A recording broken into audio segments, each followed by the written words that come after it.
Hello guys, TheMovieCuban back once again with another Diablo 3 content guide. And this time we are once again returning to the Crusader class.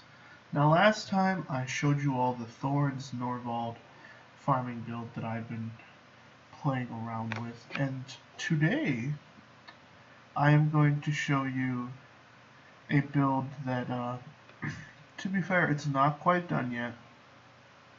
There is a little bit of stuff that still needs to be done, but I want to share it with you guys because after perusing YouTube the last couple of days, I was shocked to find that this particular build isn't getting too much play, which kind of saddens me because this used to be one of my favorite builds to play as for the Crusader. And so I figured, why not? We can go over this build now that I've been working on it for a while.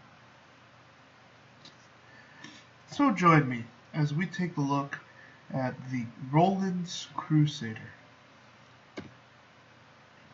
So Roland's is a build that I genuinely love, but it wasn't super good back when I was playing it.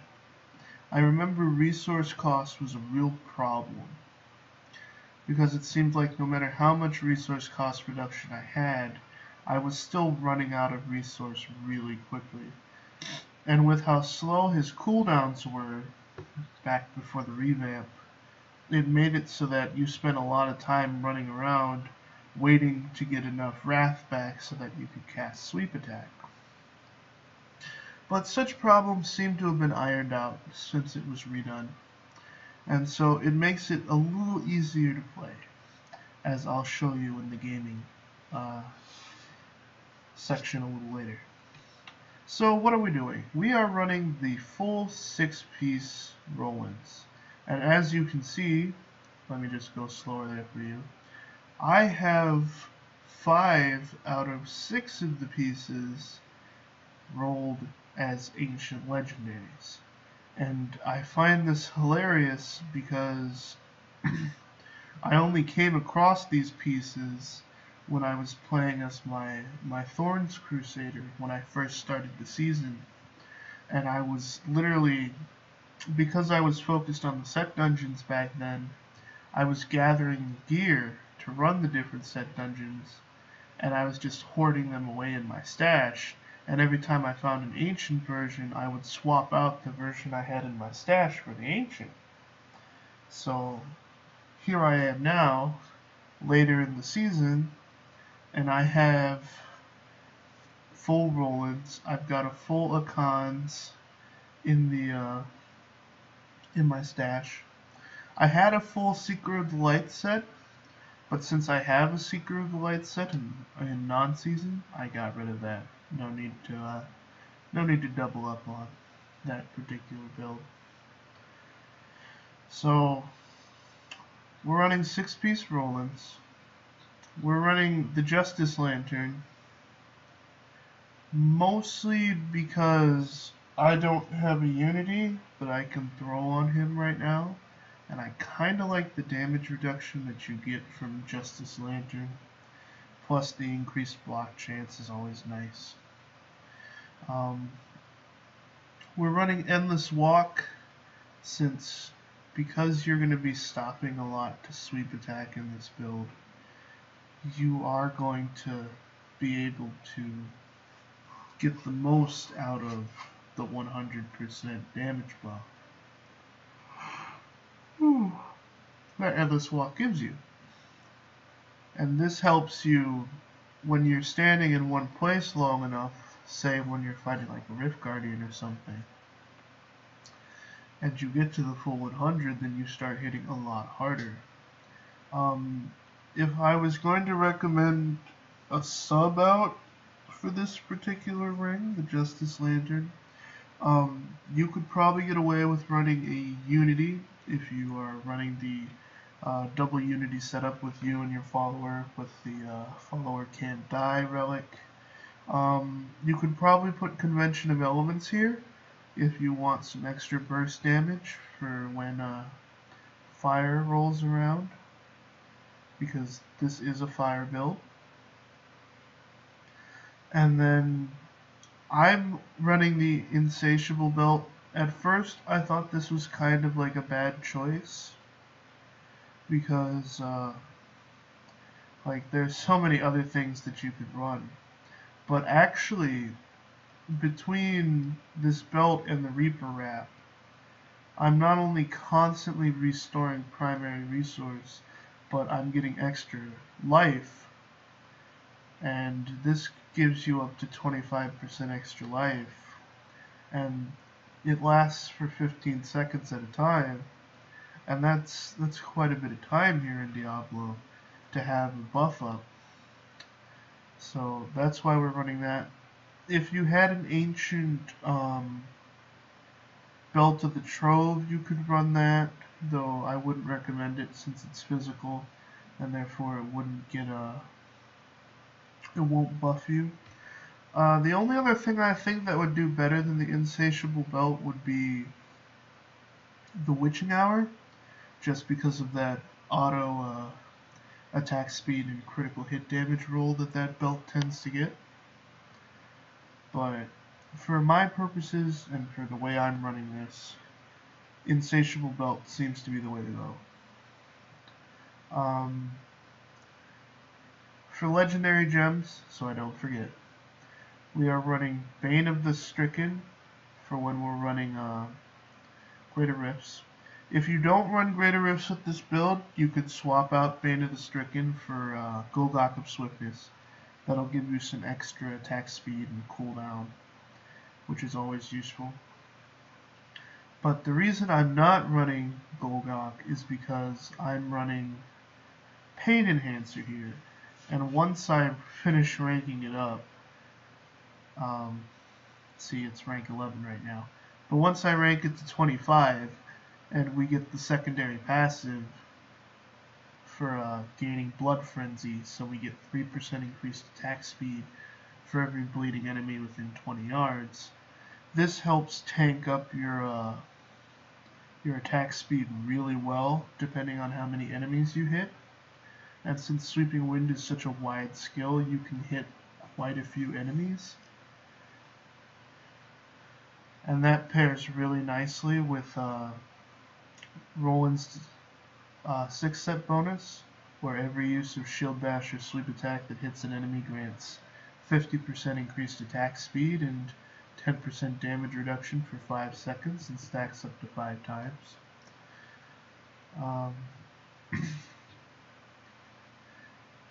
The 2-set bonus is every use of Shield Bash and Sweep Attack reduces the cooldowns of your laws and defense skills by 1 second.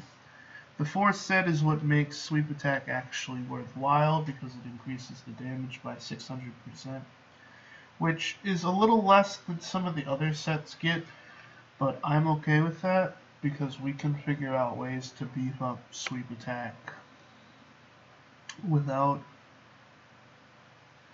or to beef it up even more, and having a base 600% damage increase is always nice. The third legendary gem we're going to be running is Esoteric Alteration.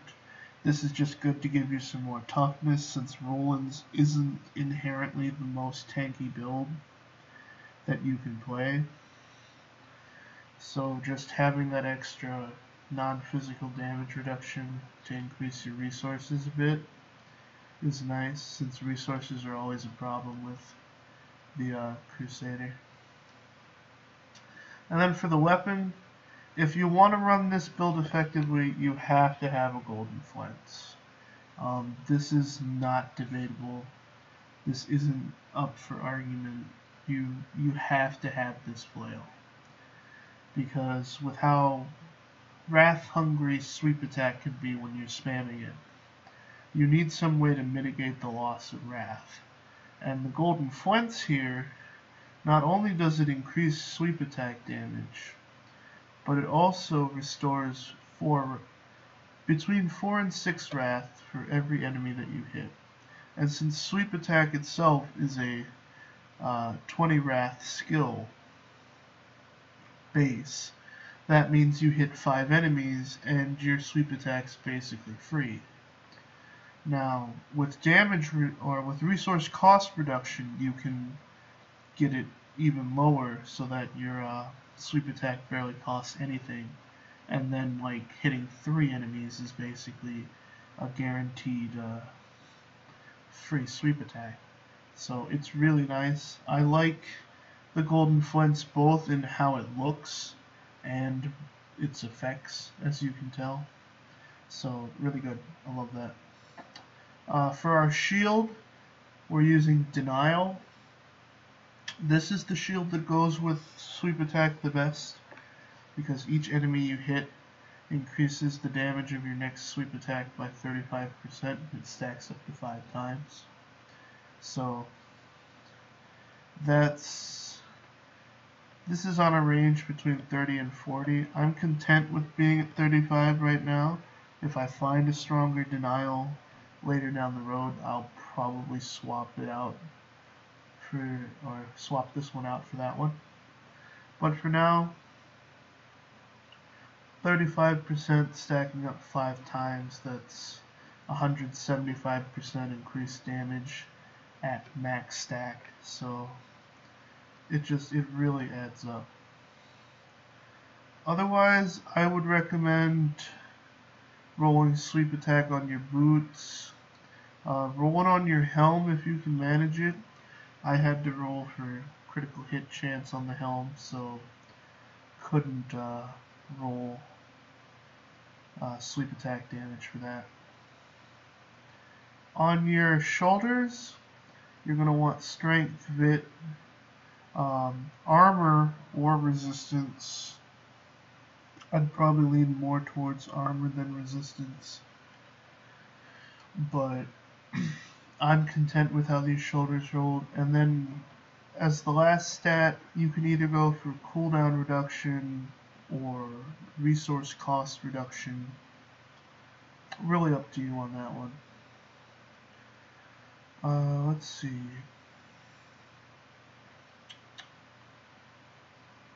What else? On your gloves, I would roll strength, vitality, critical hit damage, and critical hit chance. On the helm, you'd probably be best off with strength, critical hit chance, and either vitality or sweep attack damage.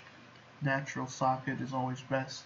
Make sure you run a diamond in the helm so you get some more cooldown reduction for your skills. As you can see, I'm at just under 25% here for cooldown reduction.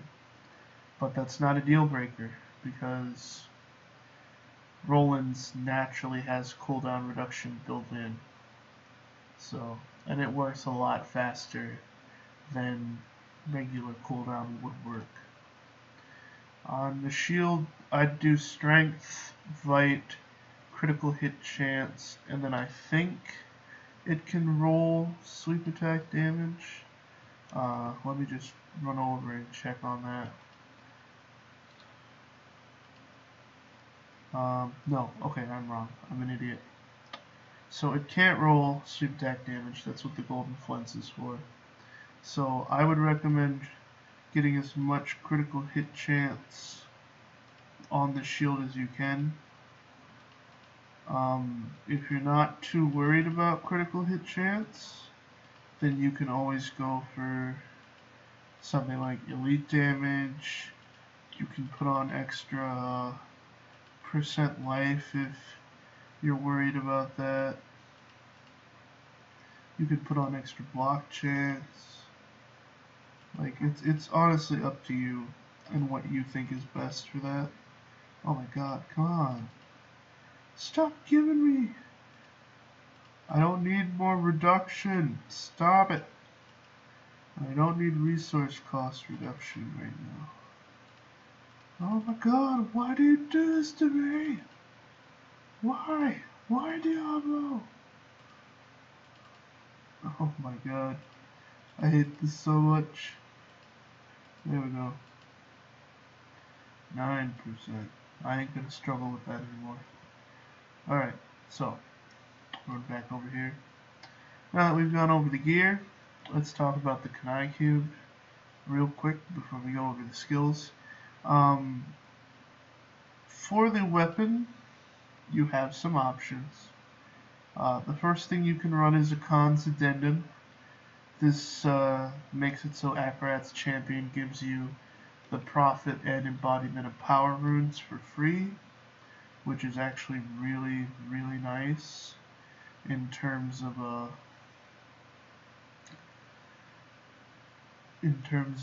beefing you up while you're in Akarat's form. You can also run Hallowed Bulwark to make it so your Iron Skin increases your block amount by 60%. I don't see many people using this for Roland's, so if you don't feel like using it, don't worry about it.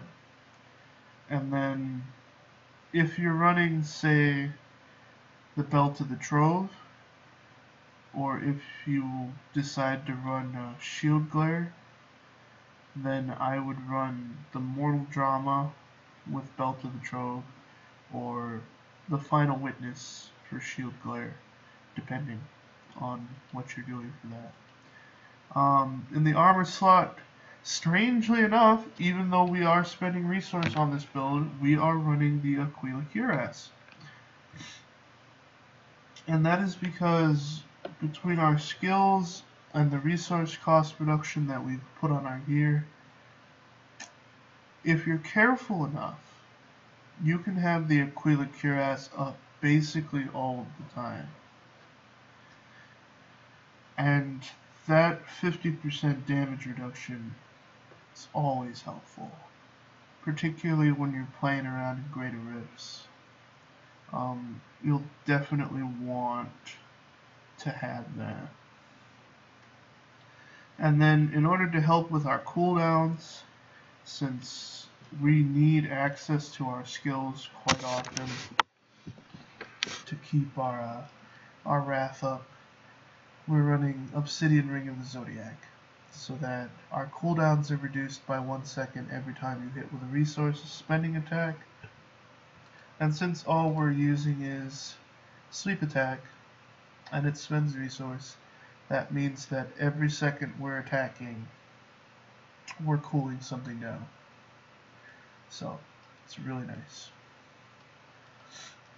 Now for the skills. On my left click, I am running Provoke Too Scared to Run. This returns some wrath to me for every enemy I taunt. It generates 30 base wrath, and then because we're using the Too Scared to Run passive, taunted enemies have their attack speed reduced by 50%, and movement speed is slowed by 80% for 4 seconds. Because we're running this, going back to Legendary Gems, you can also run Bane of the Trapped if you want. If you do want to run Bane of the Trapped, I would probably sub out Bane of the Stricken for it. But I don't have a Bane of the Trapped leveled up right now, so I can't very well do that. Our main attack, like the only offensive skill we have, is Sleep Attack Blazing Sweep. This makes it so that a flail sweeps through enemies up to 18 yards before you, dealing 480% weapon damage as fire, and then they get a little damage over time effect for 120% weapon damage for 2 seconds. So you can tend to keep the burning going depending on how quickly you sweep attack. So always nice. Because we get Prophet and Embodiment of Power from a Khan's Addendum, so we get bonus Wrath regen and then additional armor. That makes it so that we can run whatever we feel like on this, and since it's a fire build,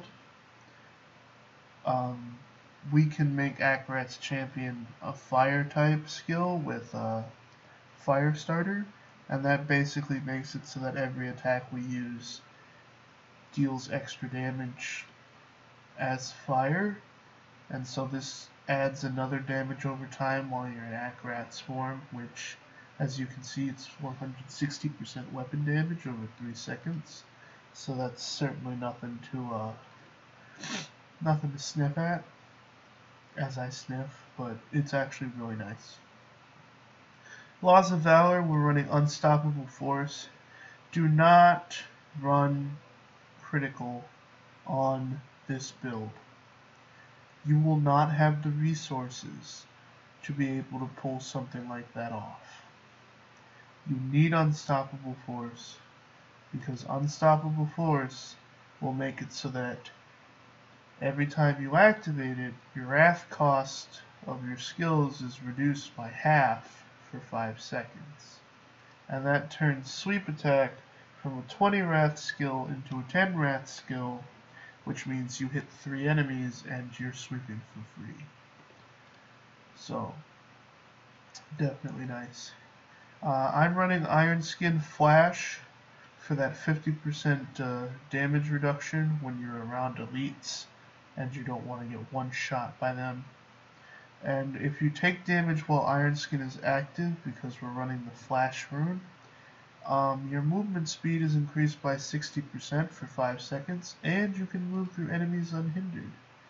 We're running Flash basically because none of the other skills really work with what we're trying to do, and we want that extra movement speed so that if we get into a bad situation, we can just maneuver our way out of that. And then we're running Steed Charge Endurance, so that we get that extra second that if we're stuck someplace, we can just ride around. It's also good for mobility so that we can get around the Greater Rift a little easier.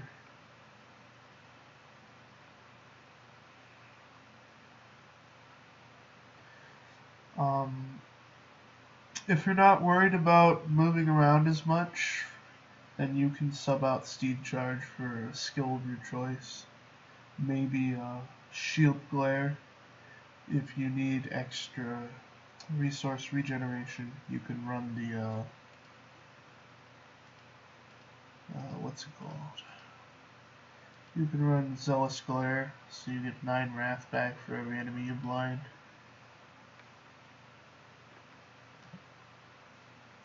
And then for passives, we're only running 4 since we're not running a Hellfire Amulet. I'm still not entirely sold on one of these passives, but I'll talk about it when I get to it. So we're running Heavenly Strength because Golden Flints is a 2-handed weapon, and since you have to run Denial to really get anywhere on this build, you will need Heavenly Strength. The 20% damage reduction is kinda hard to take. I remember when that wasn't part of the passive in earlier sets of the game, but it's okay. It's not a deal breaker. You definitely want to run Indestructible. This will save you on countless occasions because enemies, as you get higher in the Greater Rifts, as I'm sure you know, start hitting a lot harder, and there are plenty of chances for particular creatures to one-shot you if you get complacent in what you're doing. So having that extra chance at revival paired with Akarat's Prophet rune, which makes it so the first time you go Akarat, if you take fatal damage, then it'll basically give you a free res.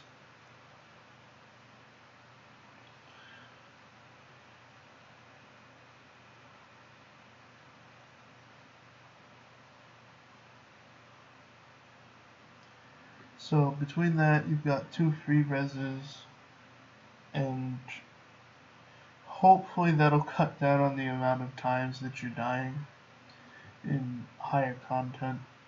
I'm not exactly sure. Oh, I'm sorry. I just seem so tired today.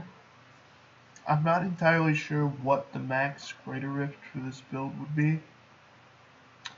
I would guess that if you geared up particularly well, you could maybe run up to like 60, 65. But since I haven't had a chance to try pushing with this build yet, since it's still in development, I'm not entirely sure how that would go.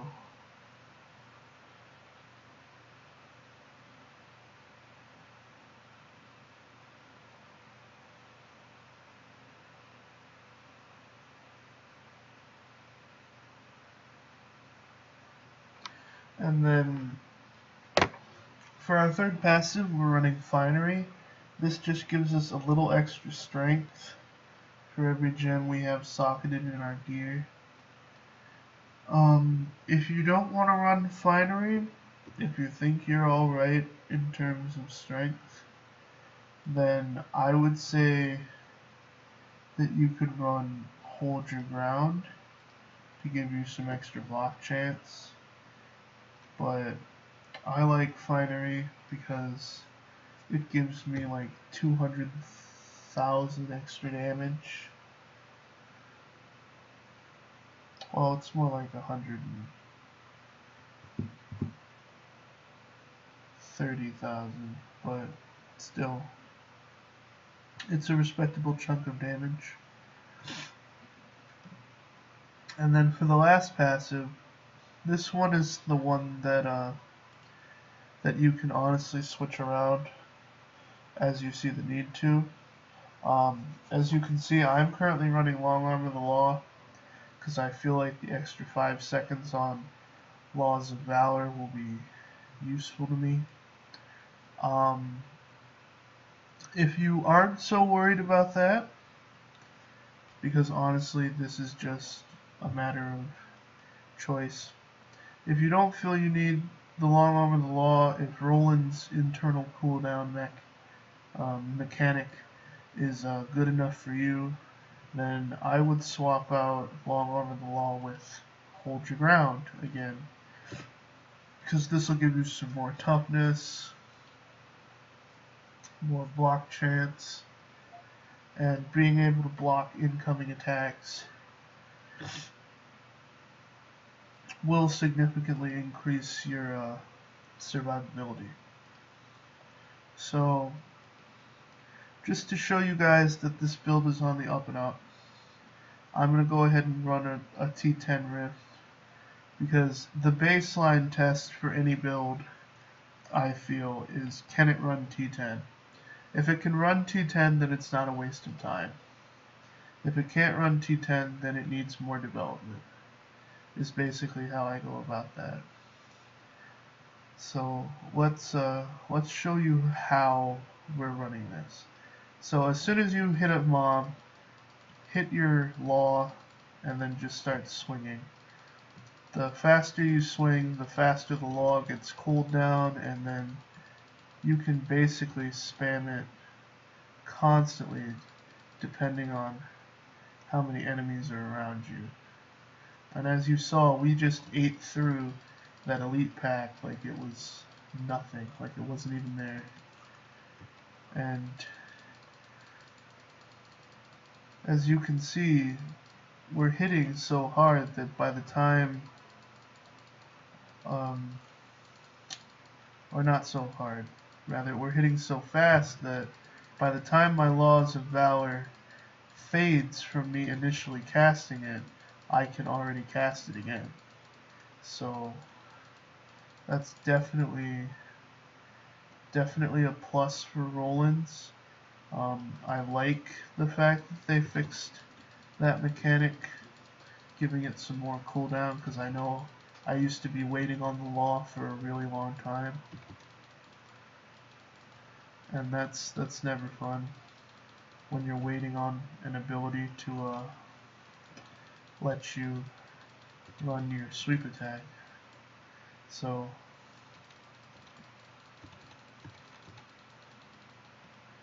And as you can see, thanks to Reaper's Wraps, I'm basically full health and full resource all the time.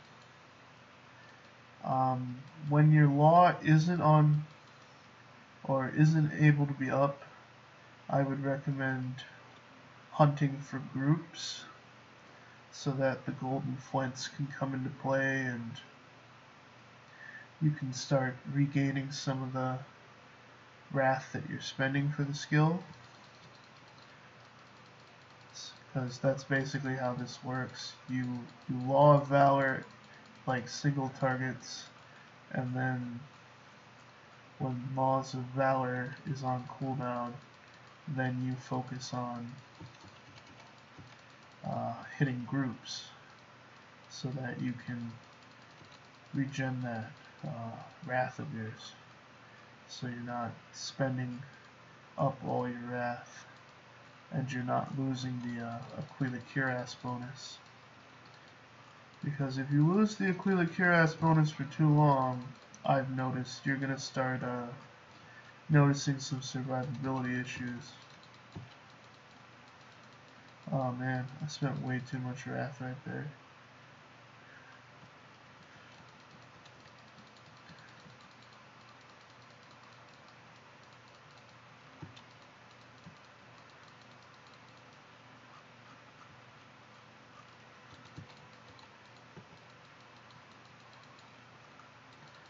And I know this is the first time I actually activated Akarat's Champion, and that's really bad of me, actually.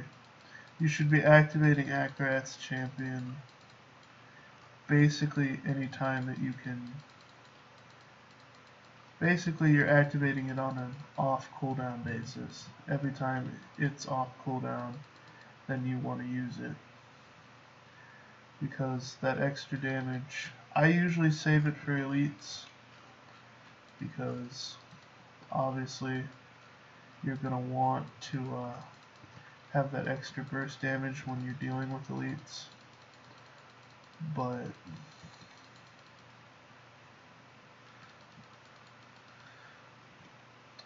on T10, you really don't need the extra damage to deal with the enemies.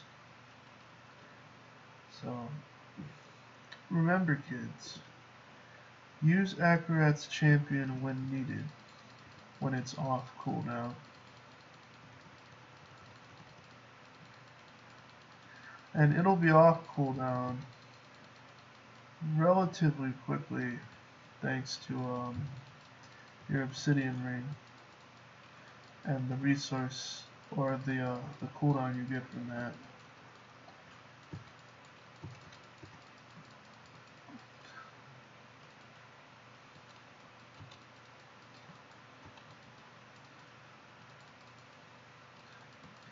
But you're usually not going to worry about resource if you're surrounded by mobs. So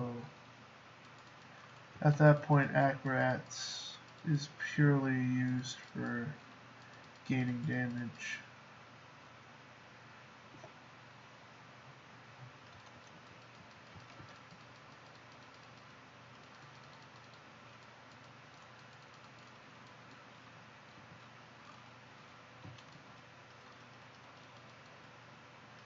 Now, when you get a speed pylon, remember that it is a double-edged weapon when it comes to Roland's.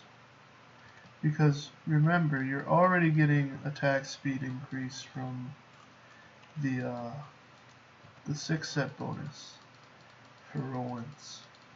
So you getting even more attack speed from the pylon makes it so that if you're not careful, you will burn through your wrath really quickly, and that's not something you want.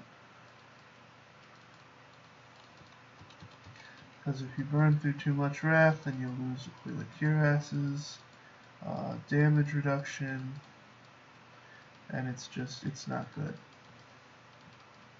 when you're running around fragile.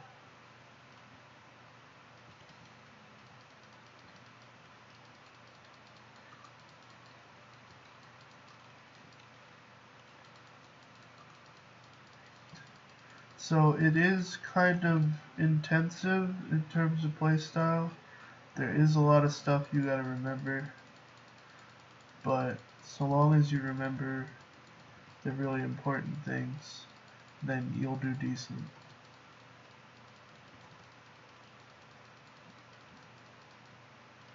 And just like that, we ate through that Rift Guardian like it was nothing. It's T10, so it's really not anything, but you get the point. And this is with subpar gems. The more we increase the power of our gems, the stronger that this build's gonna get. And even with how intensive it can be in terms of remembering to proc your skills and whatnot, it's still one of my favorite builds for Crusader. Because I've always enjoyed flails as a weapon. Watching like medieval movies with people using flails has always been fun for me. So, if you want to, you could certainly run the Shield Bash variant. And if you want to run Shield Bash, then you're going to have to make a few changes. For one thing, you'd be running Draken's Lesson here instead of Reaper Rats. Let's see. For the shield, you'd be running the Pura Morella, which is a craftable shield. I could have sworn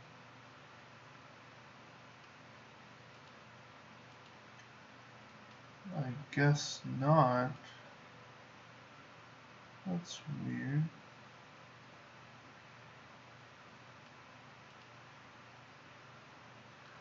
But you'll definitely want the Pura Morella shield, since that's what will lower the resource cost of Shield Bash.